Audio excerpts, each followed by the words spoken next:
اس سے پہلے کہ ہم آج کے اس وینچر کی بات کریں تو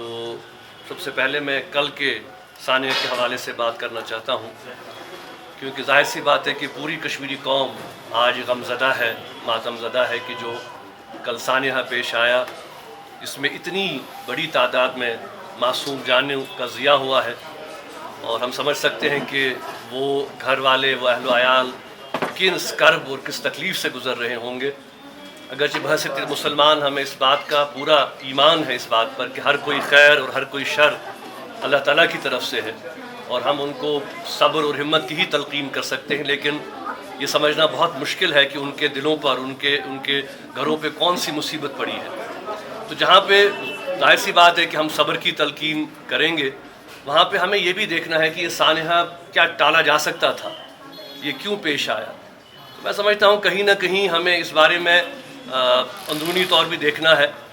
جو کل سے بیانات اس علاقے کے آ رہے ہیں کہ کنیکٹیویٹی کا وہاں بہت بڑا مسئلہ ہے، وہاں پہ برج نہیں ہے، وہاں پہ جو ہے وہ ہر روز ہی ایک قسم کا ان کا جو کنیکٹیویٹی کا مسئلہ ہے، کسی بوٹ کے ذریعے، کشتی کے ذریعے آنا جانا ہے۔ اس کے بعد کوئی حفاظتی تدابیر نہیں ہے، کوئی جہاں پہ لائف جیکٹس نہیں ہیں، کوئی لائف گارڈ نہیں ہے۔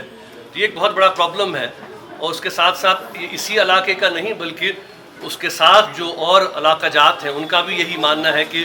خدا نخواستہ کل کو یہ سانحہ کسی اور علاقے میں پیش آ سکتا ہے۔ تو کہیں نہ کہیں تو حکومت کو یہ ذمہ داری قبول کرنی پڑے گی کہ بھئی یہ سانحہ کیوں پیش آیا، اس کو کیا ہم روکا جا سکتا تھا۔ کم سے کم جو کنیکٹیویٹی کے ایشوز ہیں، کم سے کم جو لوگوں کی سیفٹی کے معاملات ہیں، ان پر تو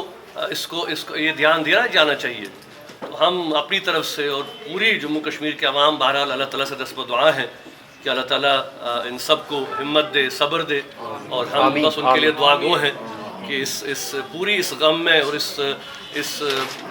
سانحہ میں پوری کشمیری قوم جو ہے وہ شریک ہے، اور ہم سب اس دکھ اور اس افسوس کا اظہار کر رہے ہیں جو کل یہ سانحہ پیش آیا۔ میر بھائی صاحب، کیا آپ نے کوشش کی وہاں پر تعزیت پرسی کی؟ جی ہاں، انشاءاللہ میں نے ان سے کہا ہے کہ میں وہاں جانا چاہتا ہوں، لیکن انتظامیہ نے کہا ہے کہ پولیس اہلکاروں نے کہا کہ ابھی وہاں ریسکیو آپریشن چل رہا ہے، ایک بار وہ ریسکیو آپریشن اختتام پذیر ہو جائے اس کے بعد انشاءاللہ میں وہاں خود جاؤں گا اور ان سب۔ اچھا، آپ نے کوشش کی تھی؟ جی میں نے، ہاں، لوگوں کو بھی ایک امید ہوتی ہے میر بھائی صاحب نے۔ انشاءاللہ میں تو چاہتا ہوں کہ کم سے کم